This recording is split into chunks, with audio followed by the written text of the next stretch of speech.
제가 복장이 조금 불량합니다. 자세히 보신 분은 벨트도 없고 제 양복 상의도 없이 제가 왔습니다. 이삿짐을 옮기다가 못 옮겨온 게 있어가지고 남은 것으로 최선을 다했습니다. 그러니까 그렇게 이해를 해주시면 되겠습니다. 지난 6개월 동안 저는 많은 이동을 했고 또 저의 가정, 삶에 변화들이 많이 있었습니다. 6, 7개월 전에는 아내와 이래비가 먼저 영국을 떠나서 저 혼자 남아서 가족과 떨어져 있는 심정을 잘 절감을 했었고요. 그리고 지난 한 달 동안은 제가 영국에서 한국으로, 또 한국에서 대만으로, 대만에 가서 아내와 아들을 데리고 또 한국으로 돌아와서 저희 누님댁에 일시적으로 살다가 이제 지난 목요일 날 영광스러운 용인 시민이 됐습니다.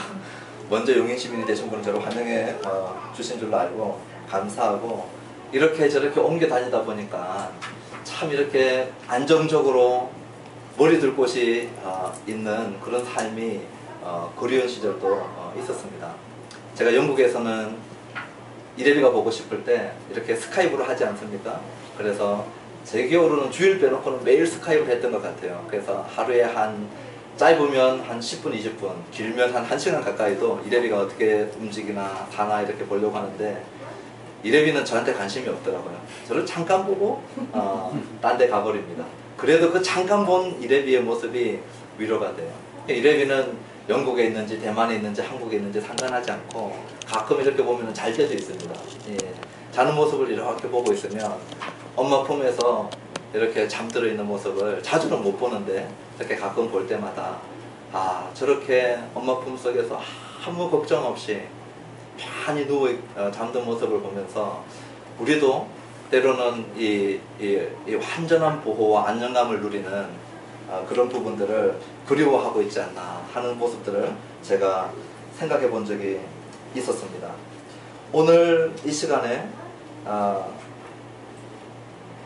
91편의 말씀을 통해서 하나님을 피난처로 삶은 삶에 대한 부분들을 좀 생각해 보기를 원합니다. 이 평화와 안정감을 누리기에는 어려운 시대를 저와 여러분들이 살아가는 것 같습니다. 제가 2011년 12월 1일자로 나온 동아일보 머릿기사 중에 이런 기사를 봤습니다. 불만의 20대, 여기 20대들 있습니까? 분노의 30대, 맞는지 모르겠어요. 혼돈의 40대, 불안한 50대 라고 하는 머릿기사를 둔 제목의 기사였습니다. 그 내용 중에 2030 세대는 삼불삼포 세대로 불린다라고 하는 내용이 있었습니다. 20대, 30대를 얘기하는 것 같은데요. 그 삼불이 뭔지 혹시 기억하는 분 계세요? 삼불은 불안, 불만, 불신이 강해서 삼불이라고 한답니다. 그리고 삼포는 예상이 되시죠, 이제. 20대, 30대가 포기하는 거 3가지. 연애 포기, 결혼 포기, 출산 포기. 이렇게 해서 삼포라고 한답니다. 불만, 분노, 혼돈, 불안의 시대를 살아가고 있는 이 시대에 만족, 평화, 안정, 보호, 이런 것들은 상대적으로 우리가 더 그리워하는 것이 아닌가 생각하게 됩니다. 오늘 이 시편 91편의 말씀은 삼불, 삼포 시대를 살아가는 젊은이들과 또 혼돈과 불안의 시대를 살아가는 우리 모두에게 하나님의 보호 아래에서 우리 모두가 안전하다라고 하는 진리를 가르쳐줍니다. 먼저 여러분 펴놓으신 성경을 보시면 1, 2절에 하나님의 이름이 4가지로 등장합니다. 눈여겨보시지 않으면 우리가 그냥 지나가는데 4가지로 등장하는 하나님의 이름은 1, 2절에 보시면 지존자로 시작해서요, 전능자, 그리고 여호와, 그리고 하나님, 이렇게 나와 있습니다. 히브리어는 훨씬 더 구별이 쉽습니다. 히브리어는 이 지존자는 엘요온이라고 하는 단어인데요, 가장 높은 권세를 가진 자를 뜻합니다. 그리고 전능자는 말 그대로 능력이 전능한 자, 무한한 자, 능력의 하나님을 얘기하고요. 여호와는 약속의 하나님을 얘기하는 야훼라고 하는 이 단어를 씁니다. 그리고 가장 많이 등장하는 이 하나님이라고 하는 단어는 여기서는 엘로힘, 특별히 창조했을 때의 이 창세기 1장에 나오는 하나님을 히브리어는 엘로힘, 창조의 하나님을 구별해서 사용하는데 그 네 가지 하나님의 이름이 여기 시편 91편 1, 2절에 나옵니다. 특별히 전능자 하나님은 아까 얘기했듯이 이 모든 것이 능한 능력의 하나님을 얘기하는데 이 전능자 하나님을 가장 많이 사용하는 부분들을 좀 주목해 볼 필요가 있는 것 같습니다. 창세기 17장 1절과 2절에 아브라함이 99세가 됐을 때 하나님이 아브라함에게 아들을 약속할 때 하나님 자기 자신을 전능자 하나님이라고 소개합니다. 99세의 아들을 낳을 수 없는 아브라함 이 노인네에게 어떤 하나님이 아들을 약속한다고요? 전능자 하나님이 약속하는 것입니다. 창세기 28장 1절로 3절에는 이삭이 야곱에게 전능자께서 생육과 번성과 족속을 이루게 하실 것이라고 축복하면서 이 하나님을 다른 하나님의 이름을 쓰지 않고 전능자 하나님이 이것을 축복할 것이라고 전능자 하나님을 말씀하십니다. 그리고 창세기 48장 3절과 4절에 가면 야곱이 이제 요셉에게 축복하면서 또 자손과 땅과 열방을 축복해 주실 하나님이 어떤 하나님이라고요? 전능자 하나님이라고 그렇게 소개를 합니다. 그리고 창세기 49장 22절로 46절에는 이제 임종을 앞두고 야곱이 아들에게 축복들을 하면서 요셉에게 특별히 축복할 때 요셉의 모든 험난한 삶, 우리가 요셉의 삶을 기억하지 않습니까? 배신당했죠. 누구에게 배신당합니까? 자기 형제들에게 배신당해요. 죽음의 고비를 넘깁니다. 그리고 타국에 가서 종살이를 해요. 강간미수범으로 오해를 받고 실형을 살죠. 그리고 믿었던 이 간부가 2년이 지나도록 기억하지 않고 그런 험난한 삶을 살다가 끝내는 애굽의 총리가 되어서 이 애굽을 구해내는 일을 하지만 이 야곱이 이 요셉에게 축복할 때에 임종 앞에서 죽음 앞에서 요셉을 축복할 때에 야곱이 거론했던 하나님의 이름이 이 전능자 하나님. 전능자 하나님이 너의 험난한 삶 속에 너와 함께하고 인도하고 너를 이끌어 너의 삶을 축복할 것이다 라고 하는 이 축복할 때에 전능자 하나님을 씁니다. 야훼 하나님은 우리가 잘 알듯이 이 모세가 하나님의 부름을 받고 하나님의 사명을 받고 애굽으로 돌아가서 자기의 백성들을 이끌어낼 때 하나님 앞에 나는 누가 보내서 갔다고 얘기해야 됩니까? 했을 때 하나님 당신은 누굽니까? 물었을 때 하나님께서 자기를 소개할 때 출애굽기 3장 14절에 영어로 하면 I am who I am 이에요. 나는 나다. 나는 비교 대상이 없어요. 우리가 대부분 당신 누구십니까? 저는 누구 아들입니다. 저는 이런 사람입니다. 우리가 우리를 표현할 때 쓸 수 있는 것들이 많이 있습니다. 하나님은 비교 대상이 없는 절대자세요. 그러니까 I am who I am으로 소개를 합니다. 또 하나는 뭐냐면 나는 영원한 현재예요. I am who I am. 창조 시에도 하나님은 현재고 예수님 구속사역에 있을 당시에도 하나님은 현재고 지금도 현재고 하나님은 영원히 현재로 존재하시는 분이시거든요. I am who I am으로 소개합니다. 그리고 아까 말씀드렸듯이 이 엘로힘 마지막 2절에 나왔던 하나님은 엘로힘 창조주 하나님을 창세기 1장에 소개할 때 썼어요. 이 네 이름을 시편 91편 1, 2절에는 우리들에게 말씀해주고 있습니다. 동일하게 이 1, 2절에 내 이름과 함께 네 가지 이미지가 등장합니다. 여러분 자세히 읽어보시면요. 네 가지 이미지 중에 첫 번째 이미지는 뭐냐면 은밀한 곳이라고 하는 것이 나오고 두 번째는 그늘, 세 번째는 피난처, 네 번째는 요새가 1, 2절에 나와 있습니다. 그렇죠? 이 은밀한 곳은 마치 이 새들이 둥지를 만들어서 둥지를 세워놓고 비바람을 피해서 새끼들을 기르고 보호하고 먹이는 그런 이 모습들을 연상케 하는 것입니다. 그리고 두 번째는 그늘인데 우리 시골에서 종종 볼 수 있는 모습이죠. 이 암탉이 이 자기 새끼들이 위협에 처하면 어떻게 합니까? 날개를 쫙 펴고 이 병아리들을 모아들입니다. 그리고 그늘을 만들고 이 암탉의 깃 아래에 새끼들을 보호하는 그런 모습들을 보여줍니다. 그리고 세 번째는 피난처인데 피난처는 우리가 대피소를 연상할 수 있겠죠. 일본의 쓰나미로 인해서 재앙을 겪었을 때 또 이 원자폭탄의 피해 반경 안에 들어왔을 때 대피소들이 지어져 있고 이 피난할 수 있는 곳들이 지어져 있습니다. 그렇듯이 위험과 재앙으로부터 몸을 숨길 수 있는 그런 이미지들이 나타납니다.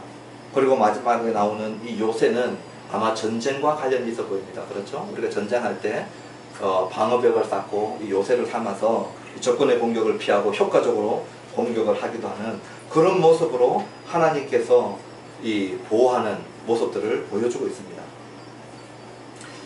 이런 여러 가지 위험 가운데 하나님께서 보호와 안식을 제공해 주시는데 누구에게 제공해 줍니까?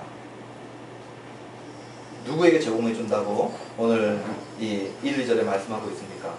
2절에 보면 하나님께서 우리의 피난처가 되고 요새가 되고 은밀한 곳이 되고 그늘이 되는 이 역할을 해주는 사람은 누구에게 해주냐면 하나님을 신뢰하는 자라고 이 2절에 얘기하고 있습니다. 하나님을 의뢰하고 이 하나님을 신뢰하는 자라고 이 2절에 말씀하고 있어요. 그런데 자세히 보면 이 하나님은 누구의 하나님이냐면 나의 하나님이에요. 이 시인이 누구를 얘기하고 있냐면 나의 하나님, 나의 피난처, 나의 요새, 나의 의뢰하는 자라고 얘기합니다. 제가 물어보고 싶어요. 하나님이 나의 피난처라고 고백하실 수 있습니까? 아니면 돌아보니까 나의 어머니의 하나님 같아요.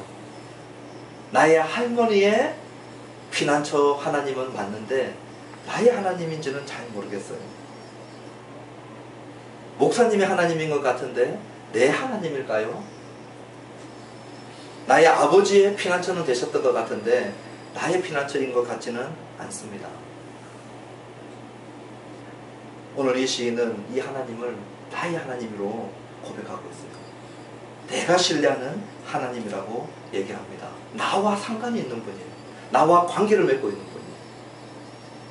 오늘 그 하나님은 그런 자들에게 은밀한 쉼터가 되시고 그늘이 되시고 피난처가 되시고 요새가 되겠다고 약속하시는 것입니다. 우리가 이 하나님을 신뢰하는 것은 하루아침에 되지 않습니다. 그리고 이 신뢰는 계속해서 발전합니다. 여러분이 맺고 있는 의미 있는 관계들을 한번 생각해 보십시오. 우리가 맺고 있는 모든 의미 있는 관계는 신뢰를 근거로 합니다. 신뢰가 쌓이지 않는 그런 관계는 의미 있는 관계로 절대 발전할 수 없어요. 그리고 신뢰를 근거로 한 의미 있는 관계는 서로를 알아가는 과정들을 필요로 합니다. 그래서 우리의 신앙 가운데 하나님을 아는 지식이 필요한 이유가 여기에 있어요. 우리가 하나님을 아는 만큼 그분을 경험하게 되고 그분을 알고 경험하는 만큼 그분을 신뢰하게 됩니다. 이 이치는 우리 사람들 관계 속에서도 동일하게 적용됩니다. 그렇죠? 내가 모르는 자를 어떻게 신뢰하겠습니까? 내가 알지 못하는데 신뢰할 수 없거든요. 그 신뢰는 깊어져 가고 돈독해져 갑니다. 마찬가지로 우리가 하나님의 말씀을 통해서 하나님을 알고 이 말씀대로 살아가다 보면 하나님을 경험하게 됩니다. 알고 경험하게 된 하나님을 더 깊이 신뢰하게 되는 것이죠. 그래서 우리가 이 하나님의 이름을 제가 네 가지를 짧게라도 설명했던 이유는 엘론의 하나님, 지존자 하나님, 샤다이의 하나님, 전능자 하나님, 야훼의 하나님, 언약의 하나님, 여호와 하나님, 엘로힘 하나님, 창조주 하나님, 우리 하나님이 크고 위대하신 하나님이라는 것을 알고 이분을 신뢰함으로 이 하나님들을 경험하게 되는 저와 여러분 되기를 소원합니다. 3절과 6절에 우리가 경험하는 이 두려움들을 열거해 놓고 있습니다. 3절과 6절에 보면 3절에 보면 사냥꾼의 올무와 심한 전염병에서 우리를 보호하시겠다고 말씀하십니다. 5절에 보면 밤에 찾아오는 공포 그리고 대낮에 낮아드는 화살을 얘기하고 있습니다. 6절에는요 어두울 때 퍼지는 전염병과 밝을 때 정오에 닥쳐오는 재앙을 얘기합니다. 여기 보면 네 가지 종류로 우리가 두려움을 겪고 고통을 겪고 또 보호받기를 원하는 그런 이 종류가 네 가지가 있는데 첫 번째 보면 사냥꾼의 올무는 아마도 이 타인에 의해서 의도된 고난 같아요. 사냥꾼이 와서 이 올무를 넣습니다. 우리가 의도하지 않았던 것이에요. 타인에 의해서 의도된 어려움을 지칭하는 것 같습니다. 아마도 살다 보면 사기도 당하고 이 내가 의도하지 않았지만 남에 의해서 고난을 겪을 때가 있습니다. 그렇죠. 지금 그 부분들이 해당하는 것이 이 사냥꾼의 올무라고 생각됩니다. 또 우리가 두려워하고 또 우리가 이 고통 속에 빠지기 쉬운 것들이 질병인데, 여기 보면 이 전염병 이런 것들 두 번이나 언급해 놓고 있습니다. 3절과 6절에 질병에 관련된 두려움들. 또 우리 대한민국과 같이 북한과 대치하고 있는 저와 여러분들은 전쟁에 대한 두려움에서 완전히 해방되지 않았어요. 그렇죠. 5절에 보면 대낮에 날아드는 화살과 밤에 찾아오는 공포는 아마도 여러 가지 유형의 공포일 수 있겠지만 이 화살하고 연결된 것을 볼 때 전쟁과도 연결되어 있는 것 같습니다. 그리고 6절에 나오는 재앙, 여러 가지 자연 재앙을 포함한 이런 재앙들을 포함해 놓고 있어요. 타인에 의해서 의도된 것, 질병, 전쟁, 재앙들, 이런 두려움에서 자유한 사람들이 있습니까? 없어요. 그리고 이 3절과 6절에 보면 시간적으로도 밤낮이 없습니다. 우리가 밤에는 좀 쉴 것 같지만 사실은 밤이 꼭 평안의 시간만은 아니에요. 어떤 사람은 밤에 공포에 사로잡히기도 합니다. 어떤 사람은 밤이 더 두려운 사람들이 있어요. 어떤 사람은 낮이 더 공포스러운 사람들이 있습니다. 밤낮을 가리지 않고 여러 유형의 고난과 고통과 두려움 속을 우리가 직면하고 살아가는 것이 우리 인생인 것 같습니다. 종합해 보면 예측할 수 없다는 것이에요. 또 우리가 조절할 수 없다는 것입니다. 우리가 컨트롤할 수 없다는 것이에요. 다양한 공포와 위험들 속에 노출되어서 저와 여러분들이 살아가고 있는데, 하나님께서 이런 삶을 살아가는 저와 여러분들에게 무슨 약속을 하시냐면 보호의 약속을 하시는 것입니다. 그것이 4절에 나와 있는 너를 그 깃으로 덮으시겠다라고 약속하십니다. 그리고 우리를 완전히 보호해 주시겠다고 약속하세요. 구약 성경에 하나님이 깃으로 그 백성을 덮는 모습들은 출애굽기 19장 4절과 신명기 32장 11절, 그리고 시편 5편 12절과 13절에 잘 나타나 있습니다. 하나님은 마치 독수리와 같이 그 크고 강한 날개를 펼쳐서 자기 백성들을 인도하시고 보호하시는 모습을 강조하고 있는데, 오늘 여기 4절도 그러한 모습으로 설명하고 있습니다. 하나님이 그 깃으로 우리를 덮어서 보호하시겠다고 약속하시는 거예요. 여러분, 오늘 이 보호의 약속이 위로가 되십니까? 솔직하게 한번 대답해 보세요. 하나님께서 나의 인생을 그 깃으로 덮으셨습니까? 여러분들은 재앙도 만난 적이 없고 전염병도 당한 적이 없고 공포에 사로잡혀 본 적도 없고 사냥꾼의 올무와 이런 나의 의도하지 않은 나와 상관없이 타인에 의해서 당한 고난으로부터 저는 완전히 보호받고 살았습니다 하는 분 있으면 마음속으로 혼자 손 드십시오. 그리고 저는 이것이 정말로 사실이었습니다 라고 고백할 수 있습니까? 저는 고백 못하겠습니다. 저는 전염병도, 저는 질병도, 저는 남들에 의해서 내가 원하지 않았던 고난도, 밤에 잠이 안 와서 잠 못 이룬 밤들도 많았어요. 여러분들은 모르겠습니다. 저는 이 말씀이 문자적으로 저에게는 해당되지 않았어요. 타인에 의한 모함, 육체의 질병, 지금도 통과하고 있는 분들이 계십니다. 자연재해들, 일본의 쓰나미는 남의 얘기입니까? 서울시는 작년에 홍수로 산사태가 나고 언제든지 우리는 이런 재해에 노출되어 있습니다. 오히려 이 말씀이 위로가 되지 않고 이런 시간들을 겪고 있는 분들에게는 상처가 될 수 있는 말씀이라고도 생각됩니다. 그럼 하나님의 말씀은 진리의 말씀인데 오늘 저와 여러분들은 이 말씀을 어떻게 받아들여야 될까요? 특별히 우리 7절 말씀을 보면 천인이 내 곁에서 만인이 내 우편에서 엎드러지나 이 재앙이 내게 가까이 못하게 됐어요. 1000명 만명이 쓰러질 때 나는 멀쩡하다는 거예요. 아마도 참전의 경험이 있었던 분들은 이 말씀 받아들이기 상당히 힘들 것입니다. 내 가족을 잃고 내 전우를 잃고 또 전쟁 가운데 전사했거나 자연재해로 인해서 대량 인명피해를 겪고 이런 고난을 받았던 성도들은 이 말씀을 받아들이기 힘든 말씀이죠. 우리를 당황케 하는 말씀입니다. 오늘 시편 91편은 그 답을 8절에 제시하고 있는 것 같아요. 오늘 8절에 뭐라고 말씀하시냐면 오직 너는 목도하리니 악인의 보응이 내게 보이리로다. 다시 말하면 하나님께서 악인을 심판할 때에 너는 그것을 목도하고 이 악인의 보응을 볼 때에 이 말씀과 연결해서 해석해야 될 것이라고 저는 이해됩니다. 다른 말로 하면 하나님이 악인을 심판할 때에 의인을 그 악인과 함께 심판하지 않으시는 하나님을 말씀해 주고 계세요. 오늘 이 시편 91편은 제가 바보 같은 얘기를 하나 하겠습니다. 90편 다음에 나옵니다. 맞습니까? 네. 그럼 멍청한 말씀을 하세요, 목사님. 당연히 91편은 90편 다음이고 그것은 순리인데 시편 90편은 시편 150편 가운데 유일하게 모세가 기록한 단 한 편입니다. 시편은 150편이에요. 그 중에 모세가 기록한 딱 한 편이 시편 90편입니다. 그리고 시편 90편은 1절은 똑같이 91편 1절과 똑같은 주제를 담고 있습니다. 우리 주님이 우리의 거처가 된다는 것이에요. 주님이 우리의 거처가 된다라고 하는 같은 주제로 90편 1절, 91편 1절이 시작됩니다. 제가 왜 이 설명을 하냐면요.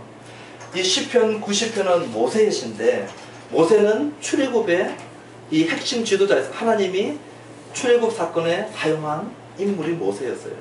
그리고 이 모세를 통해서 10가지 재앙을 통해서 애굽에서 나오는 사건들을 우리가 기억할 것입니다. 그렇죠? 하나님께서 애굽 땅에 10가지 재앙을 뿌리고 또 이 하나님의 진노와 분노를 경험했던 이 모세입니다. 이 모세가 그러한 진노, 분노, 하나님의 의분 속에서 우리를 구해주시고 우리는 그 하나님 앞에 섰을 때의 풀과 같은 존재임을 고백하는 시가 시편 90편이거든요.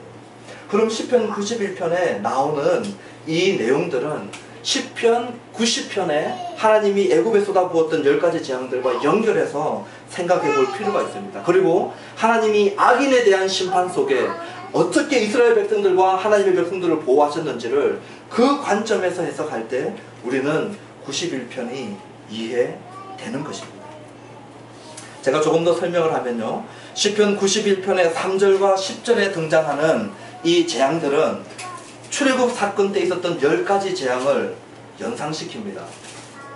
제가 이제 주일학교를 나오신 분들로 다 생각들 하고 주일학교 성경 퀴즈를 내겠습니다.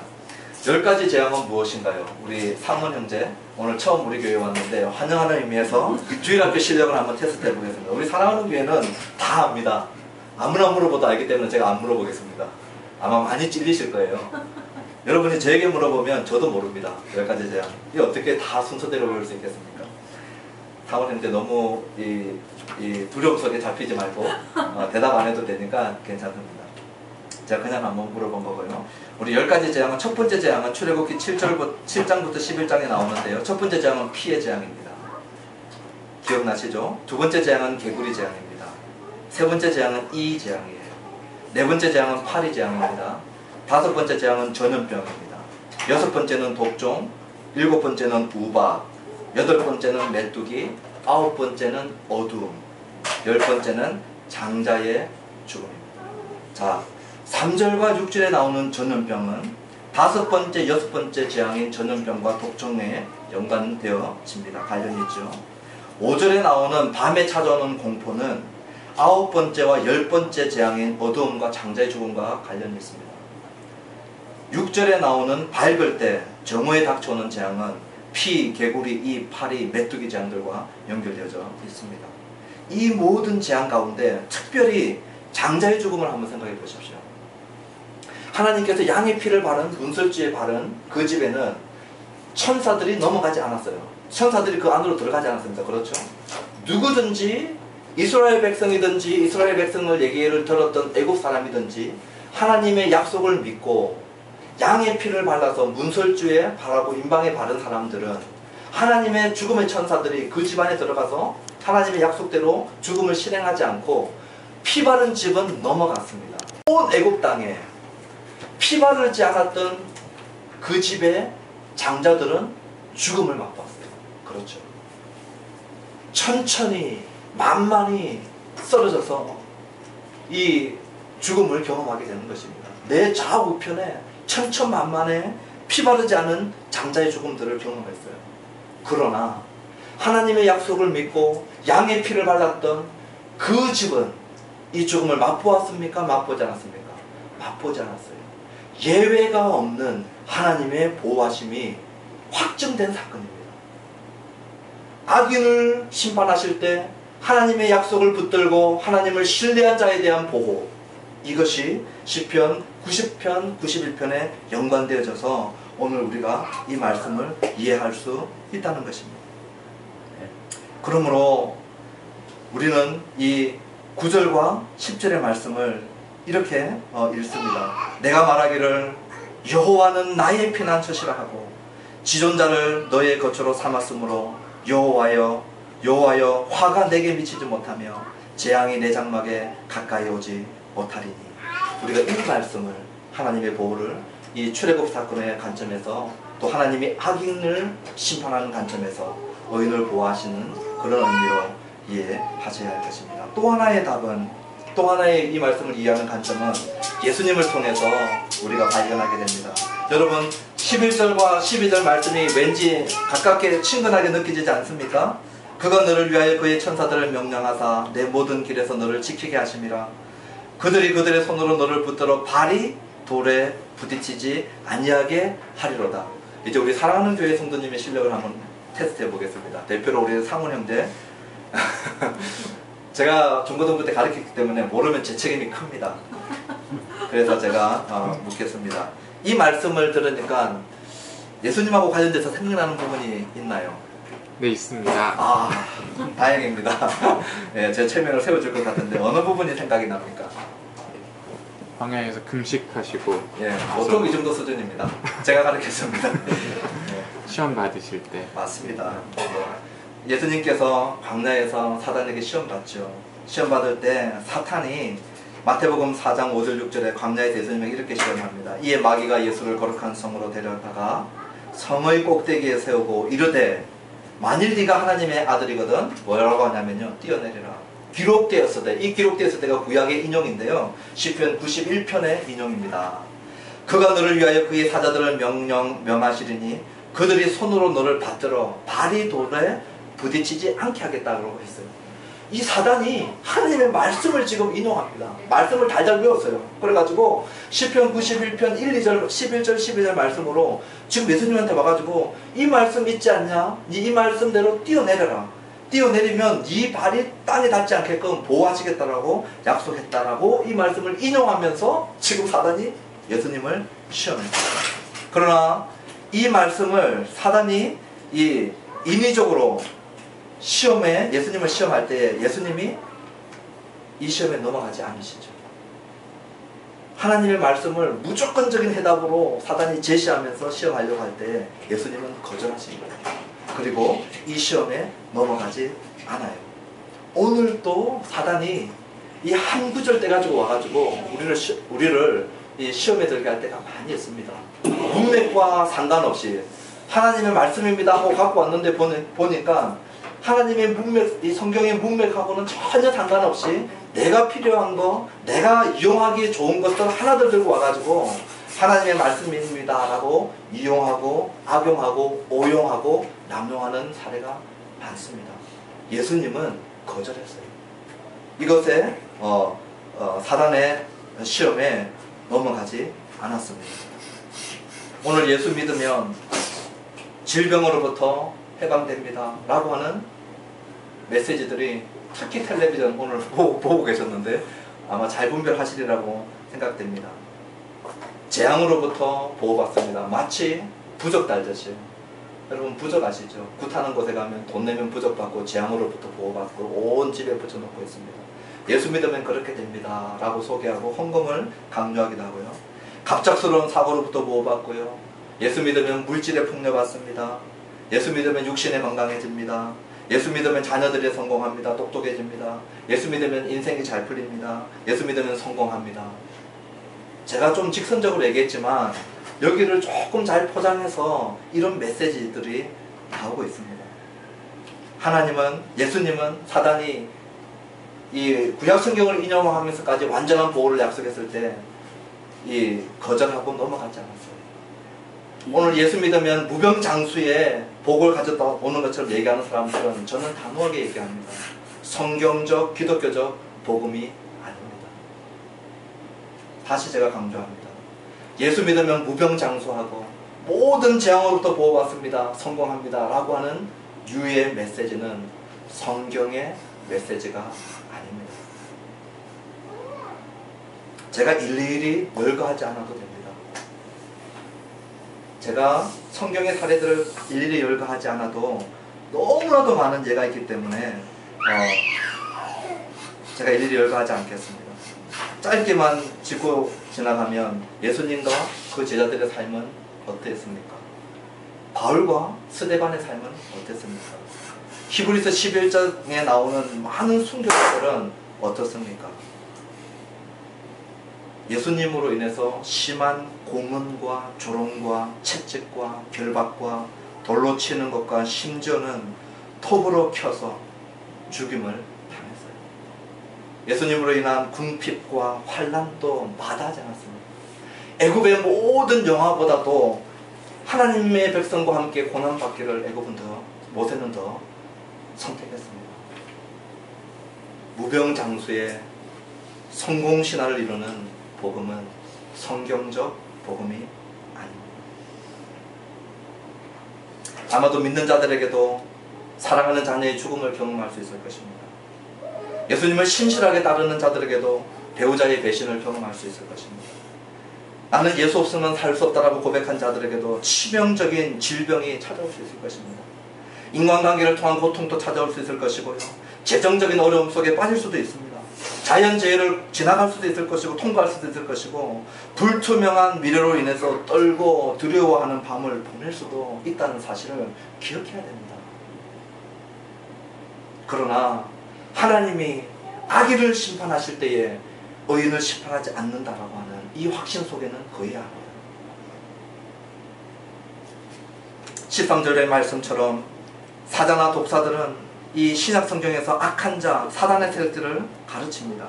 우는 사자와 같이 삼킬 자를 찾는 사단의 모습, 뱀으로 상징되는 원수들의 모습은 신약 성경에 쉽게 발견됩니다. 이처럼 사자와 독사를 밟고 있는 승리의 모습 또한 우리 성도들의 실체임을 기억해야 합니다. 이 말씀은 궁극적인 승리를 보여주는 말씀입니다. 우리는 이 땅에서 환난을 당할 수 있어요, 성도들은. 그렇지만 마지막 최후 심판 때 하나님께서 악인과 의인을 분리하고 악인에 대한 심판을 내리실 때에 저와 여러분들은 완전한 100% 보호와 이 구별을 받게 될 것입니다. 할렐루야. 하나님께서 이 악인을 심판하는 최후 심판에는 단 하나의 예외도 없이 예수 그리스도의 보혈을 붙든 자, 그 예수의 보혈을 믿은 자들에게는 이 악인에 해당하는 심판은 단 하나도 의인에게 허락지 않을 것입니다. 로마서 8장에는 우리가 잘 알듯이 우리가 알거니와 하나님을 사랑하는 자고 그 뜻대로 부르심을 입은 자들에게는 모든 것이 합력하여 선을 이룬다고 말씀하십니다. 기록된 바 우리가 종일 주를 위하여 죽임을 당하게 돼도 도살을 양같이 여김을 받았나이다 함과 같으니라. 그러나 이 모든 일에 우리를 사랑하시는 이로 말미암아 우리가 넉넉히 이기느니라. 이제 마지막으로 14절과 16절의 말씀을 보기를 원합니다. 14절과 16절에 보면요, 우리가 주님을 피난처로 삼는데 도움이 되는 말씀이 있습니다. 하나님께서 저희들에게 세 가지를 요구합니다. 뭘 요구하시냐면요, 사랑과, 그렇죠, 14절에 저가 나를 사랑한 적, 그리고 두 번째는 내 이름을 아는 것, 그리고 세 번째는 15절에 내게 간구하리니 기도하는 것입니다. 하나님은 우리에게 세 가지를 요구하세요. 하나님을 사랑하는 것, 하나님을 아는 것, 그리고 하나님께 기도하는 것입니다. 그런데 우리 하나님은 얼마나 풍성한 하나님이시냐면요, 14절과 16절에 세 가지를 우리들에게 요구하시고 9가지를 주십니다. 이 더블이 아니고 더블보다 더 3배를 곱해서 주셔요. 하나님께서 9가지를 약속하시는 것이 뭡니까? 우리를 건지겠다고 약속하시고요, 높이시겠다고 약속하시고요, 응답을 약속하시고, 환난 날에 함께 하시겠다고 약속하시고, 구해내시겠다고 약속하시고, 영화롭게 하시겠다고 약속하시고, 장수, 만족, 구원, 이 9가지를 약속하십니다. 이 네 번째 약속을 보면 하나님께서 환난 날에 함께 하시겠다고 약속하세요. 그렇죠? 환난을 면제해 주겠다가 아니라, 환난이 없다고 아니라, 너희가 환난을 통과하는 그 시간에 내가 너와 함께 하겠다고 약속해 주시는 거죠. 3가지를 요구하시고 우리들에게 9가지를 주세요. 우리는 우리 하나님을 사랑하고 있습니까? 예수께서 이르시되 네 마음을 다하고 목숨을 다하고 뜻을 다하여 주 너희 하나님을 사랑하라고 하셨어요. 저는 여기 다의 동그라미를 한번 쳤으면 좋겠습니다. 마음, 목숨, 뜻 대충 조금이 아니라 어떻게 하셨냐면요, 다하고 마음을 다하고 목숨을 다하고 뜻을 다하고. 우리 하나님이 요구하는 수준이 상당히 높습니다. 사랑을 이런 수준으로 요구하세요. 여러분, 우리는 이 주님을 우리 다해서 사랑하고 있습니까? 저는 질문 드리는 겁니다. 저는 청년들에게 가끔 이렇게 묻습니다. 또 어떤 청년들이 이렇게 질문해 올 때가 있습니다. 목사님, 전사님, 저 자매가 날 사랑하는지 어떻게 아나요? 저 형제가 날 사랑하는지 어떻게 아나요? 아리까리 합니다. 저는 좀 알고 싶은데 좀 가르쳐 주세요. 그러면 저는 청년들에게 이렇게 대답을 줍니다. 2가지만 확인하면 된다. 저 사람이 널 사랑하는지 안 사랑하는지 2가지만 확인하면 된다. 혹시 여기 싱글로 계신 분들은 귀를 쫑긋하고 들으시는데, 그 형제가 돈과 시간을 쓰기를 즐거워하느냐, 그것만 확인해 보면 된다. 사랑하면은요, 이 돈 쓰기가 즐거워지고 시간 쓰기가 즐거워집니다. 안 사랑을 하면요, 사랑하지 않는 사람하고 시간 보내는 거 별로 안 좋아합니다. 그렇죠? 사랑하는 사람 안 사랑하는데 이 돈 많이 하고 싶지 않죠. 그래서 확인해 볼 수 있는 게, 아주 직선적으로 확인해 볼 수 있는 게, 이 자매가, 이 형제가 나와 시간을 보내기를 즐거워하고 나한테 물질 사용하는 것을 즐거워하는가 아닌가, 이거 확인해 보면 거의 대부분 맞는 경우가 많더라고요.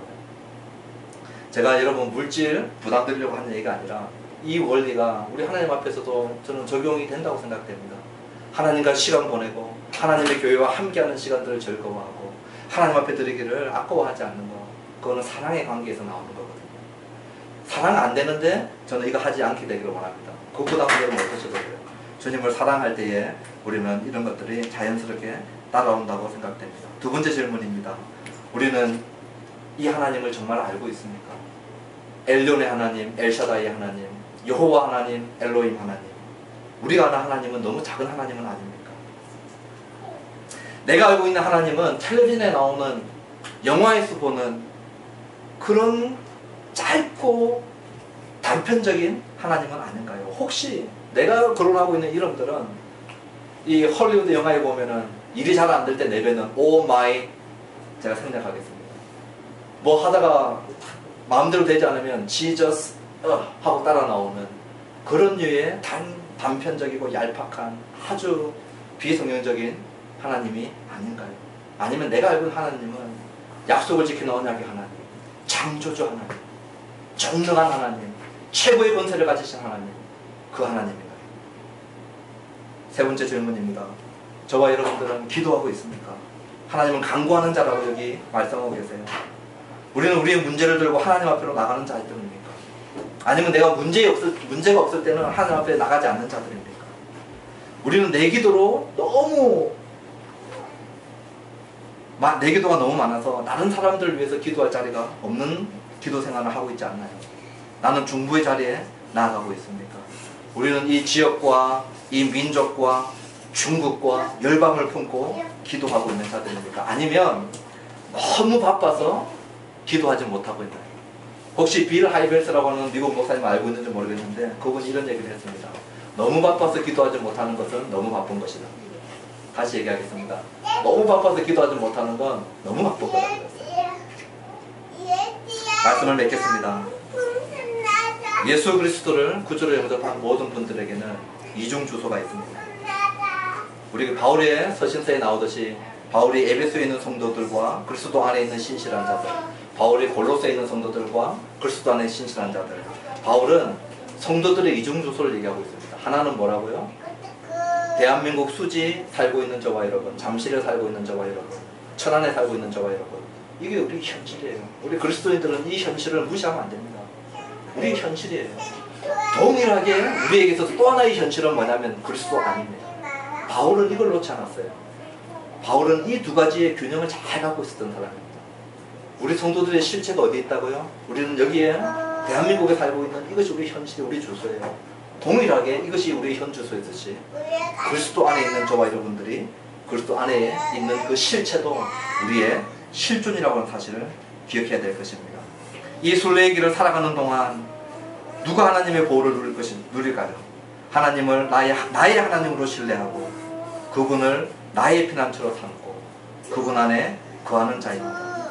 어미새가 새끼를 품듯이 온유하고 부드러운 손길로 때론 요새와 성벽처럼 강력하고 견고하게 우리를 붙드시고 보호할 것입니다. 하나님의 보호에는 제한이 없음에도 불구하고 성도가 이 땅에서 고난과 고통에서 완전히 면제되어 있지 않다는 것도 기억해야 할 것입니다. 하나님의 완전한 보호의 약속은 마지막 날 악인의 심판에서 완성될 것입니다. 하나님의 진노의 잔으로부터 불의를 행한 자들, 하나님의 호의와 오래 참음을 거절하고 박대한 자들을 향한 의로운 심판날, 원수 사단과 그의 악한 천사들을 영원한 형벌로 멸하실 때 사단의 편에 서 있는 자들을 향한 진노의 형벌로부터 단 한 명의 예외도 없이 완전한 보호를 모든 성도들 예외 없이 목도하고 경험하게 될 것입니다. 저 갈보리 언덕 십자가에서 두 팔을 펼치시고 영원한 진노와 형벌로부터 우리를 구하시려고 피 흘려 우리를 보호하신 그분의 날개 그늘 밑으로 그 십자가의 그늘 아래로 나아갑시다. 수고하고 무거운 짐진 자들아 다 내게로 오라 부르시는 그분의 초대를 거절치 말고 두 팔 벌려 안으시는 못자옥난 품에 안깁시다. 거기서 영원한 평화와 보호를 누릴 것입니다. 기도하겠습니다.